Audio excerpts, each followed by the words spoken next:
afford anything, but not everything. Every decision that you make is a trade-off against something else, and that doesn't just apply to your money.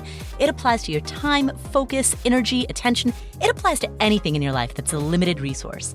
And so the questions become twofold. Number one, what's most important to you? Number two, how do you align your daily decisions accordingly? Answering these two questions is a lifetime practice, and that's what this podcast is here to explore. My name is Paula Pant. I'm the host of the Afford Anything podcast, and today, Wall Street Journal best-selling author Todd Herman joins us on the show to discuss kind of an interesting concept. It's called the alter ego effect, which is also the title of his book. Now, as Todd is about to explain, the alter ego, which is another way of saying the other self, is a way that you can use the power of vivid imagining to project yourself into some other person or animal or some other being that can help you get through a scary situation. So, for example, when Beyonce first started performing, she felt kind of shy about getting up on stage and wearing these scantily clad clothing and singing provocative lyrics. Like, she didn't really feel like that was her as Beyonce. So she imagined this alter ego, Sasha Fierce. And Sasha Fierce could go on stage and sing and dance in the way that she did. By creating this alter ego, by imagining herself as somebody else, she was able to get through that stage fright. She was able to push through those nerves. And eventually, she got to the point where she didn't need Sasha Fierce anymore. So that's an example of how a performer, a top performer, uses the notion of alter egos to get through the scary parts.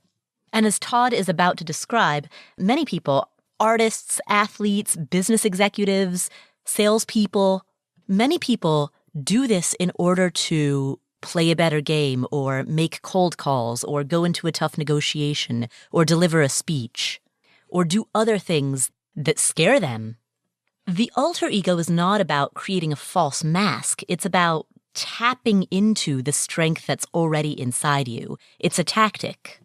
It's a mental framework that allows you to get out of your own way. So let's hear Todd Herman describe the alter ego effect. Who uses it, when, and how? We're going to find out right now.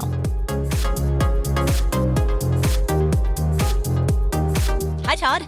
Hey, Paula Pant. I love the alliterative names. Oh, thank you. You know, my middle initial is also P.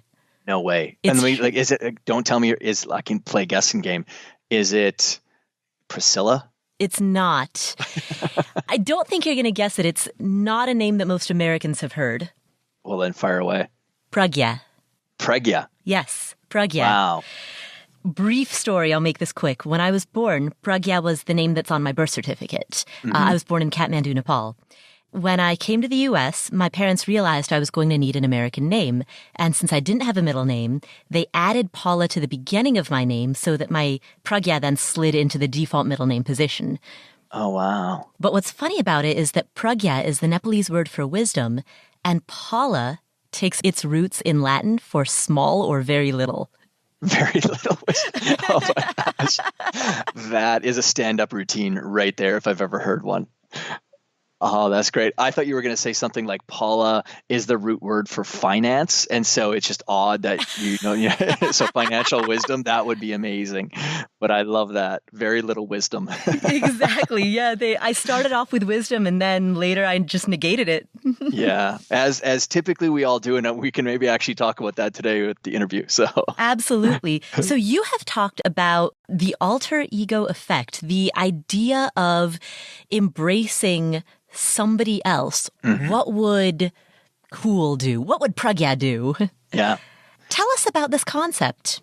Yeah. So just as a little bit of background for other people, I mean, I've been working with top athletes for 22 years with my sports performance business. And then about 16 years ago, started moving into the professional realms, public figures and whatnot. So I've been kind of rattling around inside the 6 inches of between the ears of top performers for a long time.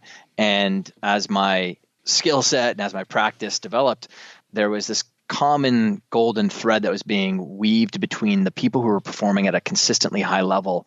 And that was, they would say things like, I step into a different persona when I go in the field or the court, or a different character or an alter ego. And they would kind of dance around this concept. And I had used it when I played sports. And then when I started my business, I latched onto the idea to help me kind of navigate the internal resistance I had of, looking young and starting my business at a young age. And, it was stopping me from getting out there and doing the things I wanted to do.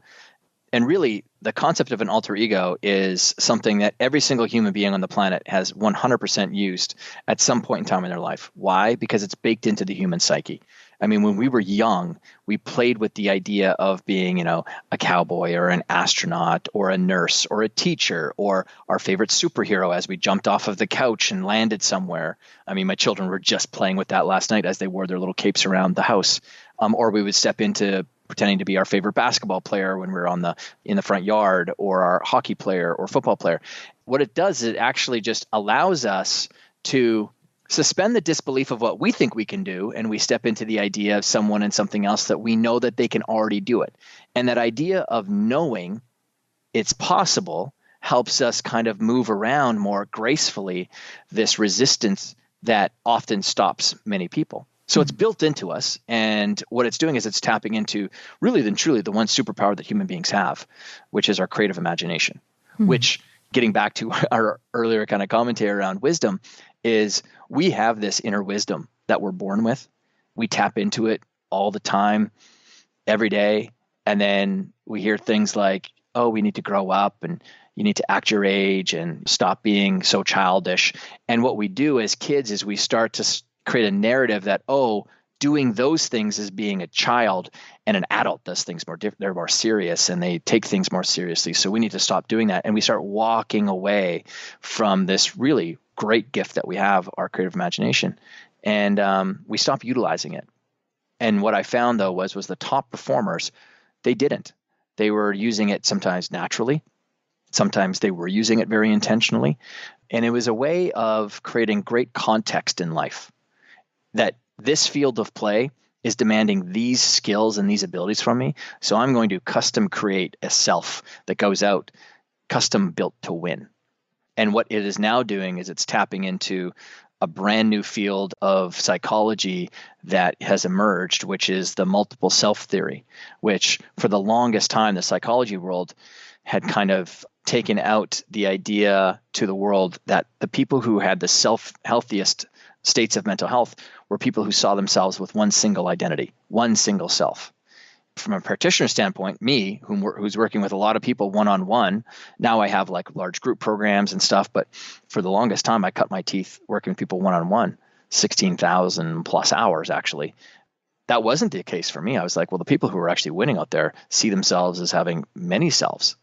And so now the psychology world has flipped, and they have flat out said that the people who have the healthiest rate of mental health are people who live in the context of many selves, and the people who struggle with mental health issues have a single identity. Like they don't see the difference between who they are in business and who they are at home. That's fascinating. The multiple self theory. Yeah. How do you square the multiple self theory with the notion of living completely in alignment or in integrity with yourself, your thoughts, your feelings, your behaviors? How do those two, on the surface, they would seem to conflict? Yeah, and they don't. And the reason is because the performance and the way we need to succeed is typically living in context to a circumstance or a role that we're playing. And I'll give you an example. So me right now, I spend 8 to 10, sometimes 12 hours a day working with clients, and I have a very challenger personality type, or a challenger personality that I'm bringing to my business, because I'm constantly challenging people on their paradigms, giving them brand new ways and tools to navigate their worlds, whatever that might be, business, professional. And so I'm constantly challenging people. Now, when I leave my office and I go home, is that what my kids want? My kids don't want a challenger personality type. That's the last thing that they need. They want the fun, playful side. So now that side of me starts to be elevated. And so in the context of our fields of play that we all kind of go and experience, we're always dialing up some aspects of ourselves and dialing down other things because they help us to get a better result there. That doesn't have nothing to do with being inauthentic. That's just understanding that's how humans operate. And so it would be terrible for me to go home and just bring that same challenger personality and boss my kids around or something like that. That's not what they want. However, me being a new-ish dad, I mean, my oldest is only 6, Molly, and then I've got Sophie, who's 4.5, and Charlie, who's 2. There's a moment where Sophie, a couple of years ago, she has this great tantrum ability, and she was having this tantrum. Anyone who's a parent knows that that's like a force of nature when a kid's having a tantrum. And now you could bring your force of nature of being the parent to that. Now you got two forces meeting each other. Most people will tell you that it just doesn't work. It typically prolongs the tantrum. I was having that experience, and I just had this epiphany. I'm like, wait, Todd, this isn't how you would perform, because I'm just coaching myself in that moment. And immediately I thought, well, the absolute best self I'd love to bring to this would be like a Mr. Rogers type self. And so that became my kind of inspiration for that alter ego. And really all I'm doing is I'm being inspired by that individual. So the very next time Sophie had a tantrum, which was the next day, I did exactly what he would do, which is I got down on one knee, grabbed Sophie, brought her in and gave her this big hug. Despite the fact that on the inside, I was like raging. But what did she do? She melted. 8 seconds. Normally her tantrum would last 15, 12 minutes or something. 8 seconds, she was done. And like any little kid, she was off going and playing somewhere else. Now, is that me being inauthentic, or is that me being not real? No. In fact, what it does is it actually unlocks this more sense of being this heroic self, like this. You really felt like you brought your best to that situation so that you can deceive or trick other people. Then that's definitely being inauthentic. But what I'm doing and what I talk about in the book is about really bringing people into and acting through with intention of who and what you want to be bringing onto whatever field it is that is important for you to perform at a high level. And it's not about you doing things for other people, because that's actually what causes most people the most strife, is that kind of thing. But it's about you just really recognizing that these powers are already existing inside of you, but now you're just going to gracefully use someone or something else to help pull that out of you onto the field. What is the difference between embracing an alter ego versus looking up to a role model and aspiring to exhibit some of the qualities that role model has? It could be nothing, and it could be quite a lot. The idea of bringing an alter ego or using an alter ego and then looking at role models and being inspired by them is that if you're looking at those role models and being inspired by them, the question I would have for someone is do you already feel like you lack those qualities?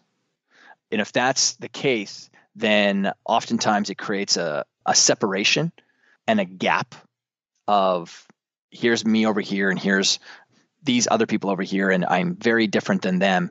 But what you can do is if those role models became an alter ego for you, now what you do is you've just enclosed yourself cognitively in their abilities. And this taps into a psychological phenomenon that we have as human beings, which is called enclothed cognition.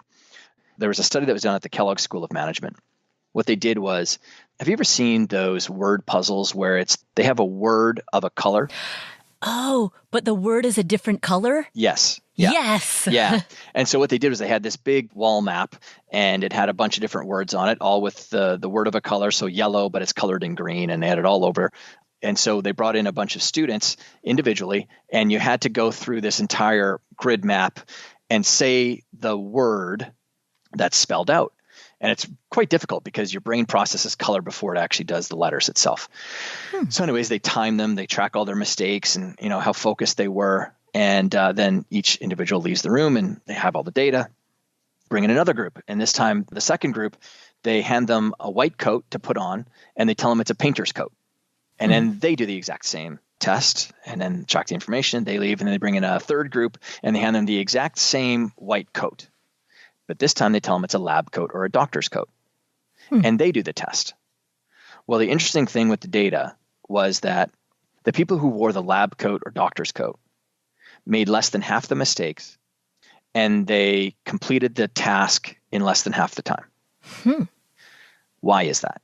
Well, it's because we all attribute story and meaning to the clothes that we wear and that others wear.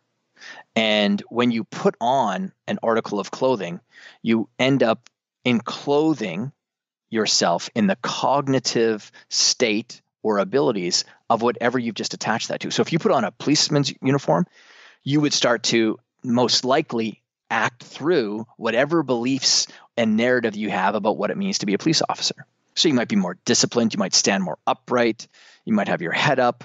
All these things just naturally start to flow out of you, okay? And that isn't you being fake. That's just the human mind. That's just what we do. And so when they put on the doctor's coat, they started acting through the traits of doctors and lab technicians, which is careful, detail-oriented, methodical, which helped them with that specific test because it was a detailed, methodical type test. Now, the people who wore the painter's coat, they showed zero change in the results of the people who were just plain clothes. Why? Because when you put on a painter's coat, you enclothe yourself in the traits of someone who is creative, expressive, imaginative, all qualities that don't help you with that specific task. But then they did another test with them, which was a creative test. And of course, this time the results changed. The people who had the lab coat, doctor's coat on had the exact same results of the plainclothes people. But the people who wore the painter's coat this time, they had a better result than everyone else. So going back to this idea of your question of if we just sort of look at a role model or whether we use it as an alter ego, my only question to just to help refine the idea for someone is if you bring that idea more inside and you might use a totem or an artifact to help enclothe yourself in the idea of that role model, the chances of you exhibiting their traits go way up. Hmm. And you did this in your own life with a pair of glasses. I did. I'd started out, I was so insecure that I looked like I was 12 years old when I started my business when I was around 21. I had used this idea of an alter ego when I played football and I got a college scholarship from my kind of high school playing days. And when I was stopping myself from doing the things I needed to do in order to kind of get out there and share my thoughts around mental toughness with people, I was just not making the calls I needed to do because, again, I was just sort of wrapped up in my brain around looking too young and who's going to believe me. And I need to be 40 years old before you're, got experience and all this kind of narrative crap. And I one day had this kind of epiphany around, wait a second, I used this idea of an alter ego when I played football. So why don't I use this to help me kind of, step into a super Richard version of myself when I go into business? And my middle name is Todd, and that's what I've always gone by, but my first name is actually Richard. And so the idea was that I wanted to have this kind of Superman version of myself. And, just like Superman puts on glasses to become his alter ego, which is Clark Kent, the mild-mannered version of himself so that society accepts him, I wanted to put on glasses to become the Superman version of myself. So it was like a reverse Superman and have the quality of someone who's confident and articulate and decisive. There was actually a couple of things that I did that were sort of dumb luck because just like I kind of unpack in the book, there's mountains of evidence that shows that people who wear glasses are perceived to be smarter, more confident, more responsible. And so I had managed to kind of step into the idea of enclothed cognition at a young age. But that's what I did. I went out to where I was living at the time, Edmonton, Alberta. I live here in New York City now, and I got a pair of non-prescription glasses. And this was a long time ago. This was long before glasses were a stylish fashion statement. And even the optometrist was giving me a hard time back then around, you don't need glasses. You've got 20/15 vision. And I'm like, no. Just please give me the glasses kind of thing. And that's what I did. I was very intentional. I was like, when I put these on, I'm no longer going to be that insecure Todd. I'm going to be that confident Richard in business. And I didn't make people call me Richard, by the way. I was just, that was my own sort of internal narrative. And then, about 6 months later, I was sitting down. I just booked a couple of really good talks and workshops and realized I didn't have my glasses on in that moment. And I was like, wow, I finally became that person that I most wanted to be 6 months earlier. So I had become that self that I was aspiring to be. And it actually ties in perfectly with a quote that I share in the book a couple of times from Cary Grant, the golden era Hollywood actor, who said, I pretended to be somebody I wanted to be, and I finally became that person, or he became me or we met at some point. So he was someone who's known as being like really charismatic and debonair, and came from Bristol, England, and came over to Hollywood and conquered Hollywood and was one of the biggest names in that space. And same thing, was insecure with himself, but then finally kind of stepped in and found that person that he most wanted to become. And the only thing I would change about the quote is, like I talk about in the book, is I activated somebody I wanted to be, and I finally became that person, or he became me, or we met at some point. And that's been my experience with the hundreds and thousands of people that I've worked with, or all the people that I unpack in the book that have used this throughout history. It's this idea that we're always unfolding. And what an alter ego does is it helps us unfold with more grace and more grit. You've talked about how there are aspects of ourself that get drawn out in different contexts. So in an office setting, there's a different aspect of yourself than the one that gets drawn out in a family setting versus on a sports field. Yeah. Would it make sense for an individual to have multiple alter egos that are context dependent? Or would that be, in essence, spreading yourself too thin because you wouldn't really be able to identify and internalize the characteristics of each one? Yeah, I think starting out, just to get people to have a little refresher course in how they actually do operate mentally, and kind of bring them back to their youthful ways or youthful days, and start chipping into the creative imagination more, is find one and start playing with the idea. And what I would suggest with people is whichever area of your life is the one that's challenging you the most right now, that's a great place to start, because it's the place where you're going to get the kind of the biggest immediate bang for your buck. And then from there, continue to play with it if you want. I mean, I'm not here to place any rules on how people want to use their own mindset. I just know that I think probably the most alter egos I'd seen someone use at one time was about 3. And that was, it's someone here in New York City who is like a top professional in the financial space, uses one for business, uses one for competing in sport, and then has another one for themselves as a dad at home. And in fact, there's probably been more wins that have happened with people that have brought it more into the context of their parenting style than I've seen anywhere. And it's probably the one that I feel is like, if there's a great win, that's one of the great wins, because my biggest role in life that I get to play is being a dad. And so just the idea that other kids get to experience their parents in a more caring and supporting and loving way is a nice way to end the day. You talked about starting with one. How do you go through the process mentally of developing this alter ego? Yeah. So the first place to start is just context. It's like, which area are you going to use it for? Is it for business? Is it for your personal life? Is it for fitness? Is it for some other area of your personal life? That's one place. So now that we know that, now we can get to the next stage, which is, okay, so what's frustrating you about that current role that you're playing, or that current field of play, whatever it might be? And you unpack what those frustrations are, what's not showing up like that you want or can, what are the actions that you're not taking, or what are the behaviors that you're exhibiting that you don't like. And, we're trying to get some clarity around that. And then the third step is, all right, so if that's the case, then what are the qualities that you do want to be bringing to the table, or who has the qualities already that you most want to show up with and as? And in the book, there's just so many different stories of how people found their alter ego, which are all different ways, but who has those qualities, who or what? Just like Kobe Bryant used, the Black Mamba when he was playing basketball, and he was inspired when he was going through a difficult time at the time. And he was inspired by the snake when he was watching the movie Kill Bill. And then, you could probably do an interview with Kobe Bryant, and he would know more about black mambas than probably most biologists do, which actually kind of taps into one of the secrets around this, is when you do find whoever that role model is that inspires you. And again, it doesn't have to be a person. It could be a real life person. It could be a character in movies. It could be superheroes. It could be an animal, or it could be a completely different machine or object that might inspire someone. It's learn as much as you can about them, because the more and more that you understand the history of it, or the power of it, or the narrative of that person, the more you're just tapping into one of the great powers of the human mind, which is that storytelling part of the mind, that emotional factor.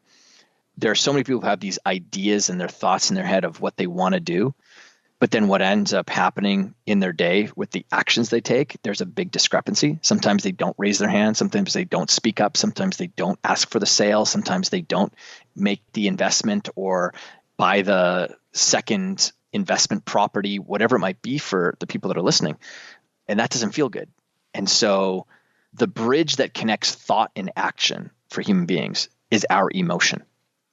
And the more story attachment that you have, and the more that you're inspired by an emotional level, that trusted friend that you're bringing internal, which is what Cicero called the alter ego when he coined the phrase back in 44 BC, that trusted friend, the other I.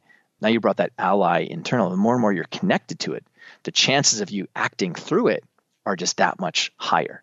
So that was why Kobe Bryant learned so much about the Black Mamba. He knows all of its like intricacies and its powers. Or one of my other clients who's a young baseball player in the New York area here, who when we were talking, we built out Paul Bunyan. Mm-hmm. And the reason we used Paul Bunyan is because he was a young kid, always very good baseball player. And I mean, one of the best leaders that I've probably ever worked with. He was just a phenomenal kid. But like what happens in youth, he didn't hit his puberty stride as early as other kids did. So now all of a sudden the other kids are growing taller and bigger than him. And it started to make him insecure about his skills. And he started focusing on the people around him and not what he could do. And so one day I just noticed that that's what was developing for him. And so I asked him if he knew who Paul Bunyan was, and he didn't. So I said, well, go do some research and come back tomorrow and let's chat about it. And so he did. And we had this whole story around who he was, how big he was, how he could knock down a big redwood tree with a single swing of his axe. And he was 100 feet tall and all these different points of data. And he was excited about him. And I said, okay, that's who you're going to go up to the plate as. You're going to leave yourself on the sidelines and all those insecurities that you have. You're going to leave those insecurities there, and you're going to bring Paul Bunyan up there. And he was so connected to that idea. And he went 23 for 23 at the plate, which in baseball doesn't happen. And he was smacking the ball. That kind of gets to my point that I'm trying to drive home with my clients, is that hero is already inside. What my job is to do is to help peel away the layers of your own insecurities that don't need to be there or aren't serving you. Anyways, that third phase is about maybe you're intellectually thinking about the skills you want, or you already know who you'd most like to show up as out there. And then the fourth one is find a totem and an artifact. What's something that you can use to help trigger that and kind of use the power of enclothed cognition to tap into that alter ego? Just like I used glasses, other people have used glasses. Some people, like one of my clients who Wonder Woman is her alter ego. She's an equestrian competitor. She has a bracelet that she uses just like Wonder Woman would. There's necklaces, there's socks, there's all sorts of things that people can use. There's small pebbles from people's homes that they grew up in and they have it in their pocket. There's all sorts of things that people can use to tap into it. And then that fifth one is to really act with intention once that's on. When you talk about acting with intention, how do you sustain that over a prolonged period of time? Because what I'm thinking about right now is I could put on glasses or put on certain shoes and really aspire to be Warren Buffett or take on that alter ego. But if I sit down at my laptop, for the first 30 minutes I'm focused. Maybe hour 1, hour 2, I might still be focused. By hour 6, 7, 8, 9, my brain is turned into a puddle. How do you sustain that when you're fighting the forces of a distracted mind? Yeah, well, that's definitely looking at it through the current level of awareness, right? So even now, you're someone who has developed over the course of many years, right? And we've all been like that. This is like conscious competence. You're going to use that power that we have to act with intention. But for people in business, I actually don't suggest that they need to build it out for the entire context of their entire day. But there are what I call in the book moments of impact. Those moments that are the most impactful when it comes to your overall results that you're trying to strive to achieve. That could be for a salesperson closing the sale. That could be for someone who is trading and looking at investments or doing deals, that could only be for a short period of time. Maybe it's in the final decision making of it. That's that classic idea of what would Warren Buffett do? Mm-hmm. So that's one way to intellectually engage with it. But then, what if you put on a pair of glasses and you actually sort of really channeled him in that way? And maybe you only have to do it for like 15 to 20 minutes of your day instead of the entire day itself.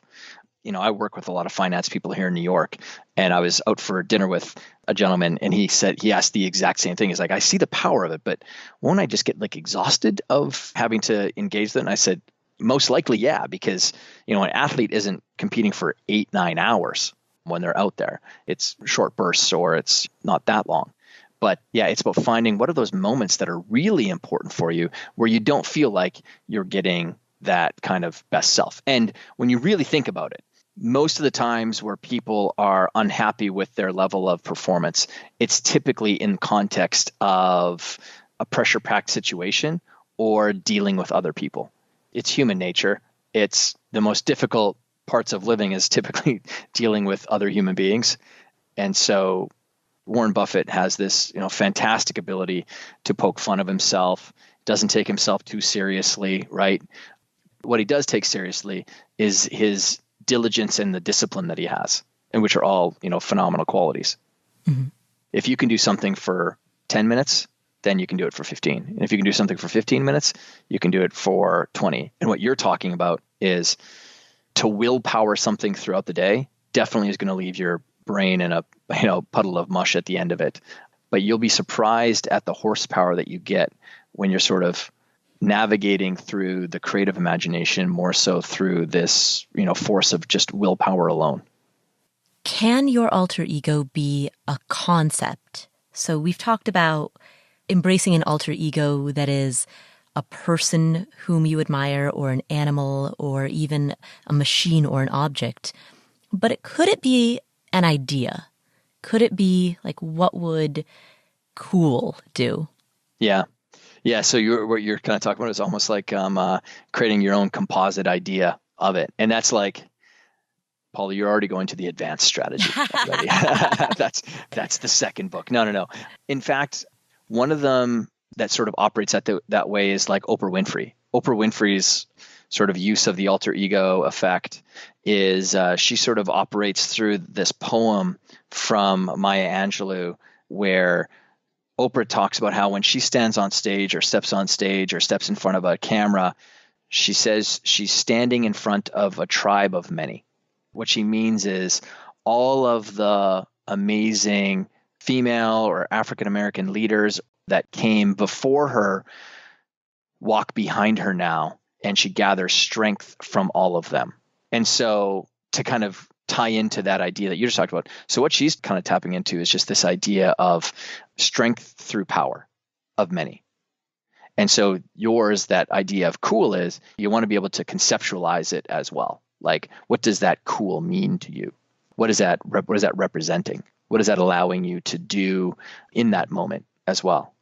So to your point, absolutely. There's no limit to it. How do you deeply internalize that idea if you can't then read a biography or dress like a particular individual?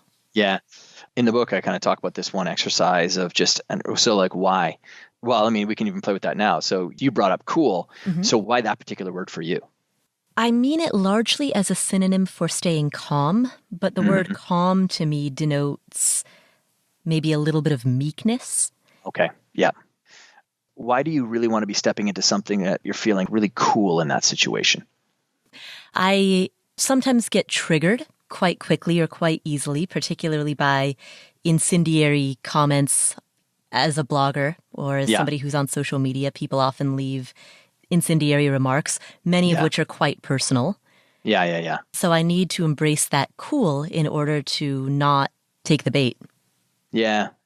Is there anyone or anything that actually you have come across that you think has like just really personifies that idea of cool? Here, I'll give you one though. Okay.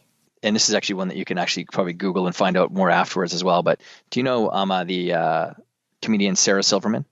I know of her. I haven't seen her work. Okay. There was a troll basically on Twitter that started throwing some, just like many people can on Twitter, it seems, throw some, fairly acidic remarks her way. Mm-hmm. And her response is one of the most amazing examples of almost kindness that you can find. She responded back with, "Wow, it sounds like someone has really hurt you." So she didn't take it personal. She just saw it as someone who was like lashing out because it's more of a microcosm of just their own internal world, because that's how someone would, if they aren't operating at a high level and they don't feel like life is going their way, they're going to find fault in others. So anyways, the guy, I think he responded back with, "Yeah, if you only knew what I had to be dealing with right now." And it kind of went, anyways, they went back and forth, and it's a big, long kind of Twitter thread.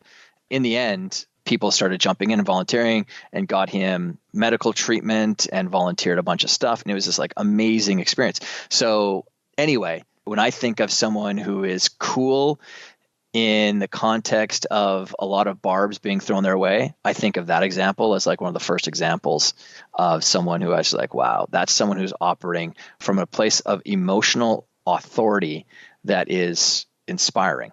Mm-hmm. So the reason I share that story with you is because there might be an opportunity in there for you, is instead of you seeing it as people attacking you, which is what they're writing, mm-hmm. what if your context in your mind is more, they're really just attacking themselves? That's a hurt people. And so it's unfortunate that that person has to be living in that existence, but I'm not going to go live in that existence.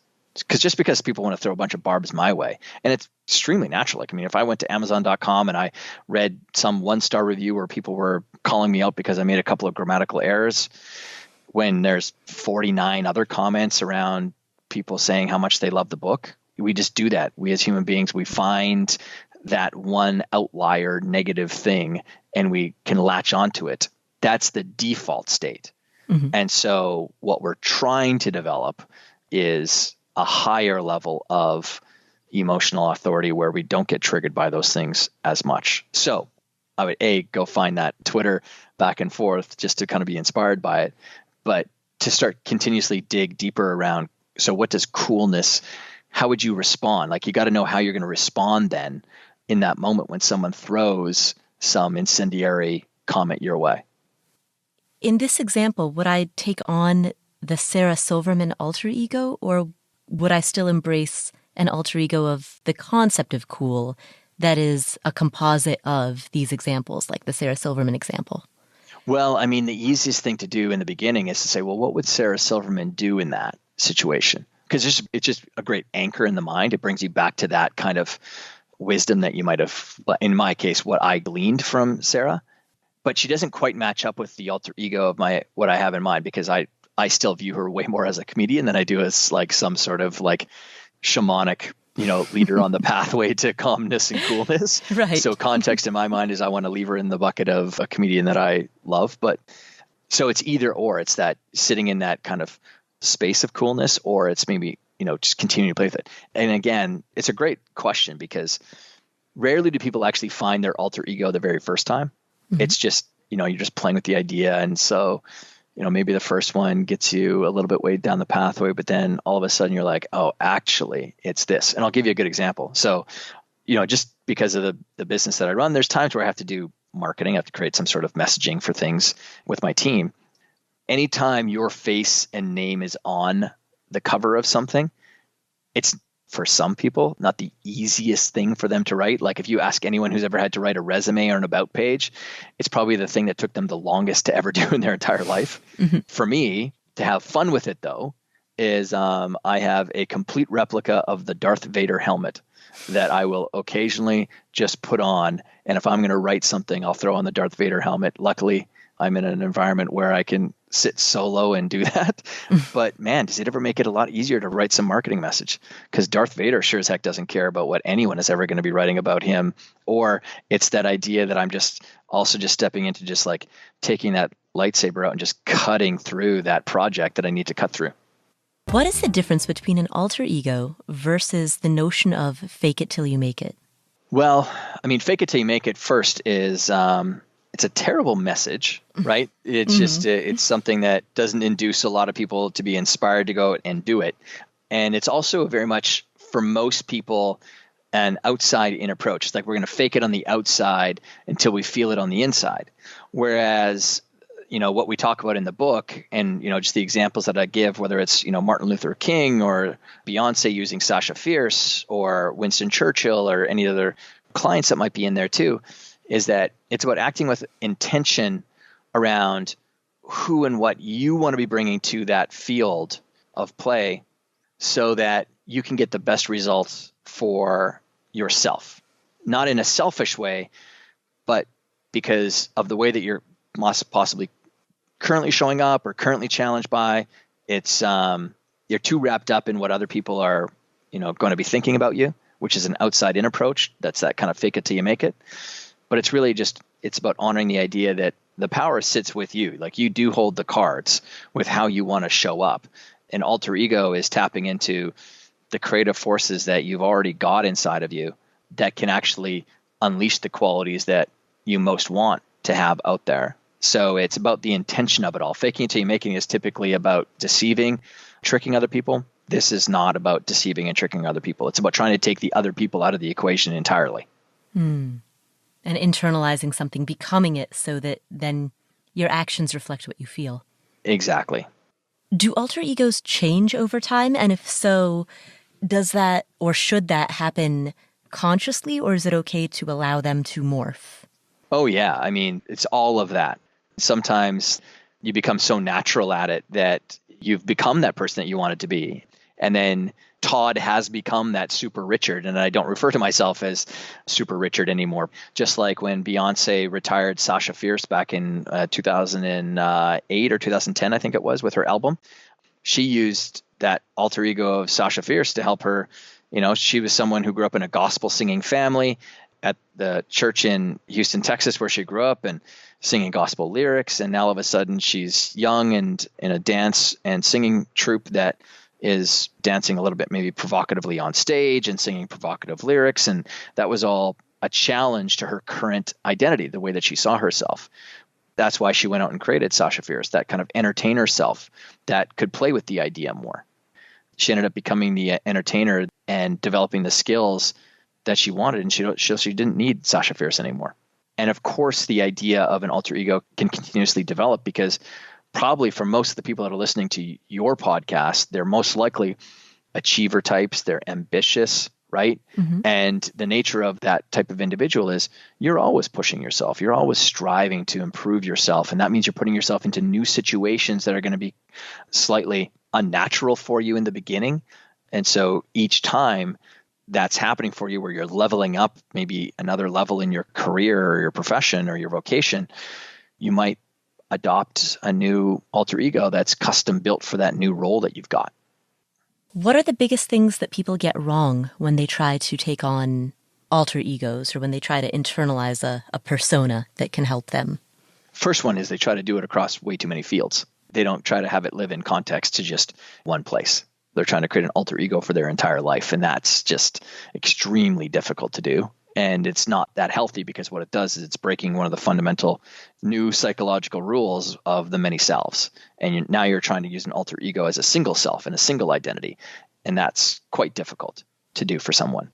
So that would be the first thing. The second thing is just looking for perfection right out of the gate with it. It's like anything. Some people have let their creative imagination lie dormant for its intentional purposes. Now, everyone is using their creative imagination and still does. It's just that some people aren't using it with intention right now. They're not trying to steer it in the direction that they want. And they place an expectation that they're going to use it and it's going to be amazing on the very first try. And then maybe it doesn't go as perfectly according to plan. And then they say, screw it, this thing doesn't work, kind of thing. So it's about giving things some time for it to marinate for you.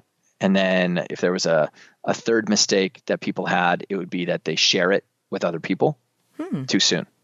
Like I said, this is a mental construct that's a personal thing for many people. Mm-hmm. And while I openly share with other people, that's because I'm the teacher of it. But for most people, these were all very personal things that you're doing. You're not doing it for other people. You're doing it really for yourself. You're creating that ally inside your mind, just like Cicero had said, that trusted friend to help you navigate things.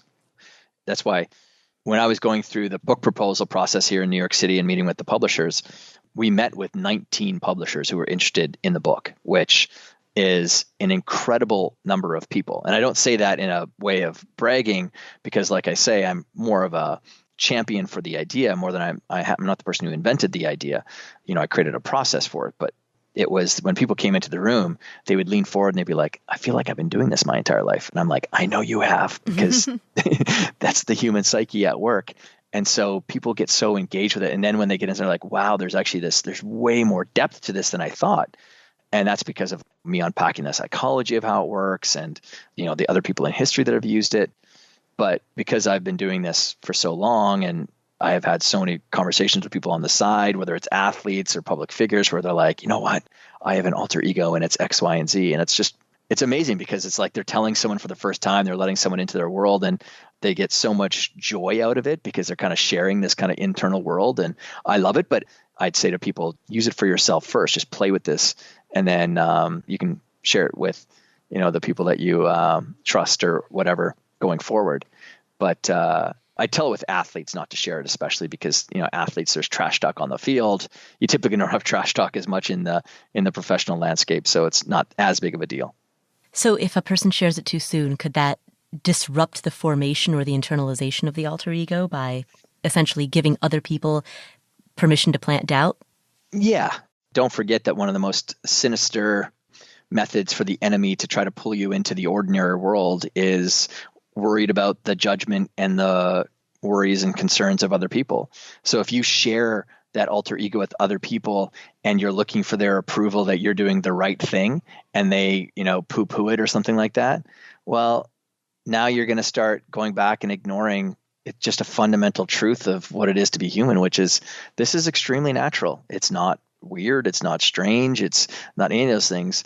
And at the end of the day, the reason many people will criticize or judge others for wanting to maybe change themselves is because they want to keep you normal because they have you in a box right now of the role that you're playing in their world. And the idea that you're going to somehow change and possibly get better or pursue a new career or pursue a new business, that's going to break their world.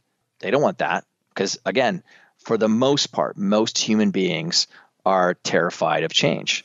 And anyone who's ambitious and wants to really self-actualize themselves, they need to be very mindful of that's just a normal process for others. And it's like getting to that point we were talking about earlier around the people who throw those incendiary comments your way, the people who throw those roadblocks and challenges in front of you. For me, it's just like, oh, isn't that fascinating? That person really wants to keep me kind of in this zone because they're scared of change. Mm-hmm. Most people aren't really giving you advice because they truly do have an expertise in whatever it is that you're talking about. It's their opinion. Mm-hmm. And a lot of times they're trying to keep you safe, or they're looking out for you, or whatever the verbiage is that they spread. But reality is they're trying to keep themselves safe. Concern trolling. Well, concern trolling, the internet throws a lot of things out the window when it comes to that. That's just, the internet has a fantastic ability to bring humanity down to its lowest based form of behavior sometimes. You've released your book recently and you've been doing interviews about your book. When you come to these interviews, do you have an alter ego that you embrace for interviews? No, I don't need to anymore. I mean, I've been kind of playing this world of communicating and speaking on stages and all that. I'm a very outgoing, gregarious type personality, like whether someone has ever taken a Myers-Briggs test before and you take all those things with a grain of salt, but I am as extroverted as you can possibly get. But I am still a composite of that earliest alter ego where I was trying to be the most confident, articulate, and decisive self that I could possibly be.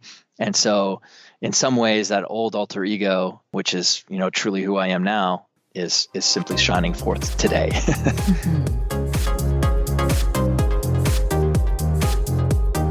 Thank you, Todd. What are some of the key takeaways from this?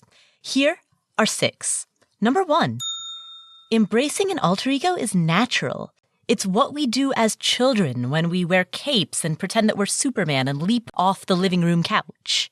What it does is it actually just allows us to suspend the disbelief of what we think we can do, and we step into the idea of someone and something else that we know that they can already do it.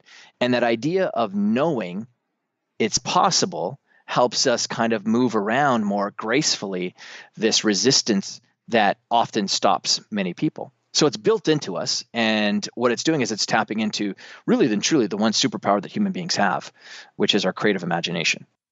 Creative imagination is our true superpower, and this allows us to shatter our limiting beliefs about ourselves, because I may not be able to do it. Me, with all of my fears and doubts and insecurities, I might not be able to, but Superman can, or Sasha Fierce can. So key takeaway number 1 is that this concept that he's talking about, embracing an alter ego, it's very natural. It sounds, on the surface, it sounds kind of out there, but it's what we do as kids. It's using the power of imagination to project yourself into the embodiment of a person or an animal who has the qualities that you want to bring out in yourself. Key takeaway number 2. The alter ego effect is a way of finding role models and asking yourself, what would that person do? In addition to that, you're not just viewing that person from the outside. Rather, you're finding that aspect of a person, that quality of a person within you. So, for example, Todd talks about finding his inner Mr. Rogers when his daughter throws a temper tantrum. I was having that experience, and I just had this epiphany. I'm like, wait, Todd, this isn't how you would perform, because I'm just coaching myself in that moment. And immediately I thought, well, the absolute best self I'd love to bring to this would be like a Mr. Rogers type self.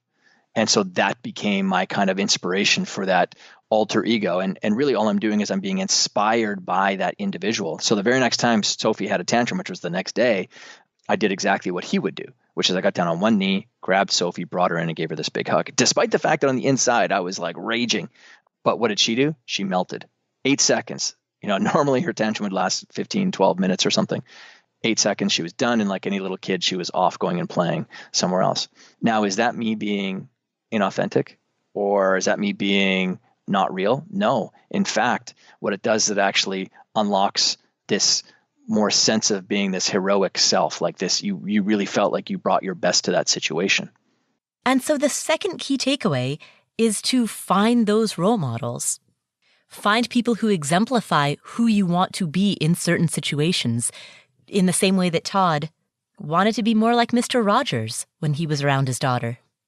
So that's key takeaway number 2. Key takeaway number 3. The bridge between thought and action is emotion. And the stories that we tell ourselves drive and compel that emotion. There are so many people who have these ideas and their thoughts in their head of what they want to do. But then what ends up happening in their day with the actions they take, there's a big discrepancy. Sometimes they don't raise their hand. Sometimes they don't speak up. Sometimes they don't ask for the sale. Sometimes they don't make the investment or buy the second investment property, whatever it might be for the people that are listening. And that doesn't feel good. And so the bridge that connects thought and action for human beings is our emotion.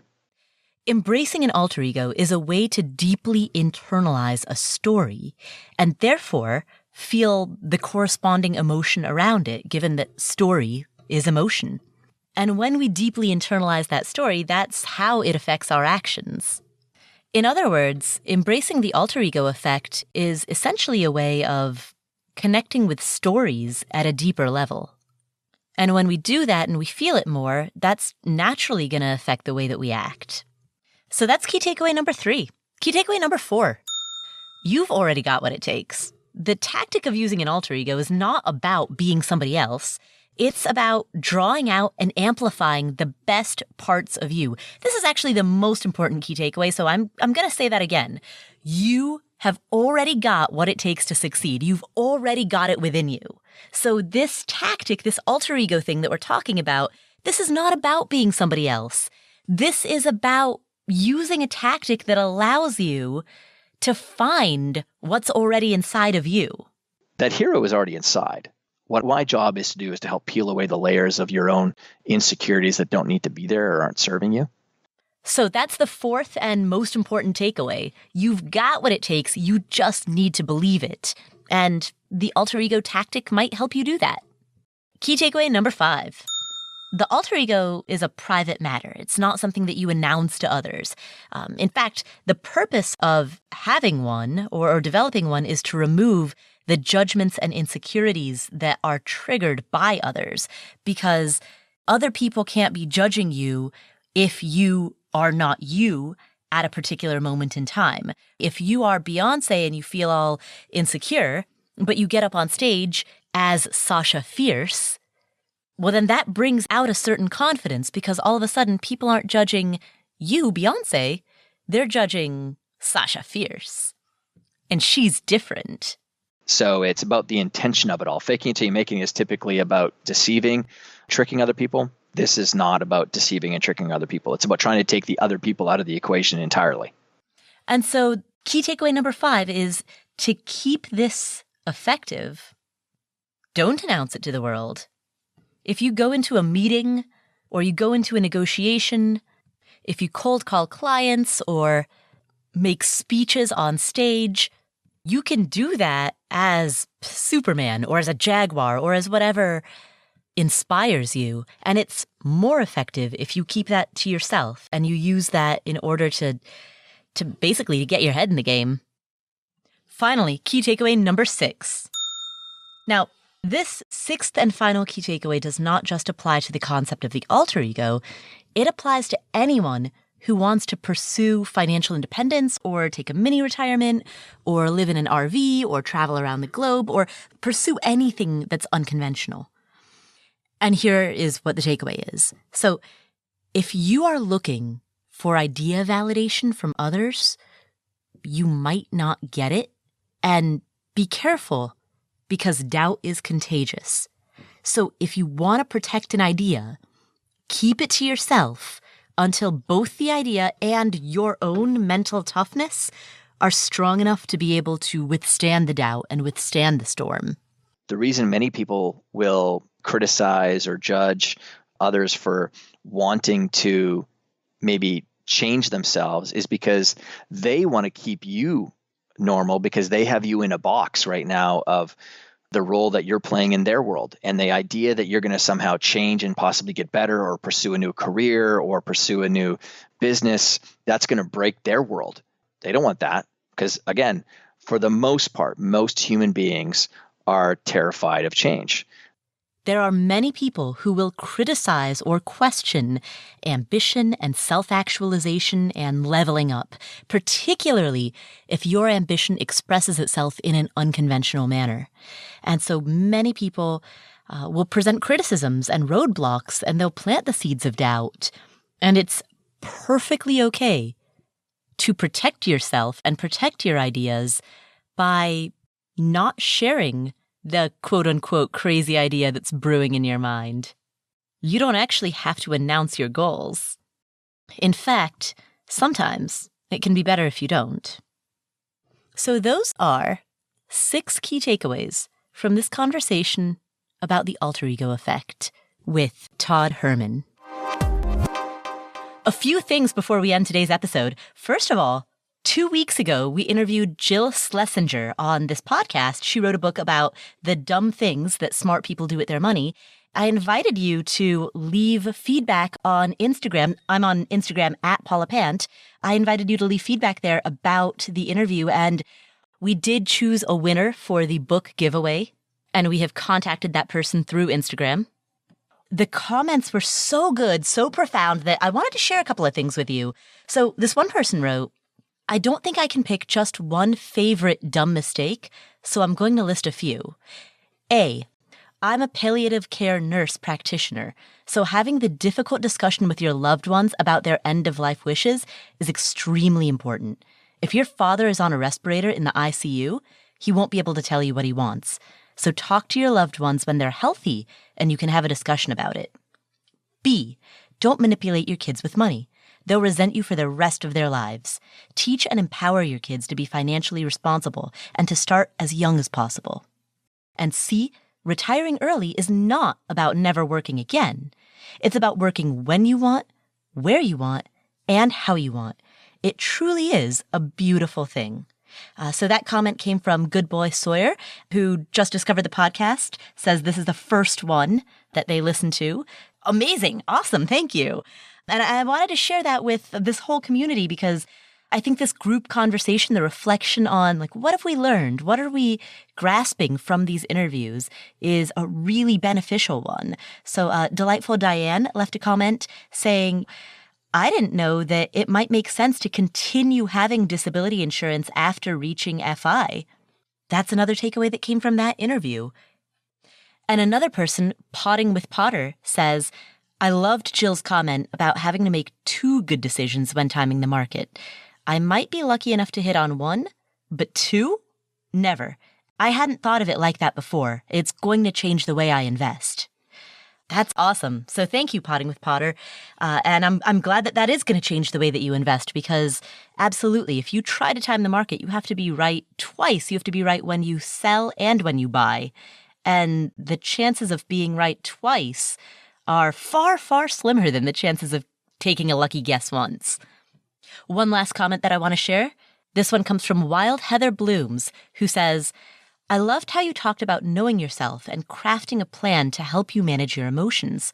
Self-awareness is so fundamental to all facets of growth. Why would finance be any different? Brilliant. Thank you. And absolutely, I like to think of this very much as not quote unquote just a money show, but a show about self-awareness, knowledge, curiosity, self-discovery, a show that's about learning how to learn and thinking about how to think, all of which is told through the lens or through the filter of personal finance. I got a really wonderful email from a podcast listener named Haley who told me that she describes this podcast as one that's about intentionally improving your life as explored through the lens of personal finance, entrepreneurship, and investing. And I think that is wonderful. So thank you. Thank you so much. And I'm thrilled at all of this amazing discussion that's going on. You can join the discussion on Instagram at Paula Pant, or you could also join the discussion on our Facebook group. So if you just go to Facebook and search Afford Anything, you'll find our Facebook group. We have, as of today, we have just shy of 5,000 members. We have 4,998. We're 2 people shy of 5,000. Thank you so much, everyone, for tuning in. My name is Paula Pant. This is the Afford Anything podcast. Next week, my buddy, former financial planner Joe Saul-Sehy, and I will be answering your questions. Make sure you hit the subscribe button in your favorite podcast player so that you don't miss that upcoming episode or any of our other great future upcoming episodes. Thank you again for tuning in. This is the Afford Anything podcast. My name is Paula Pant. I'll catch you next week.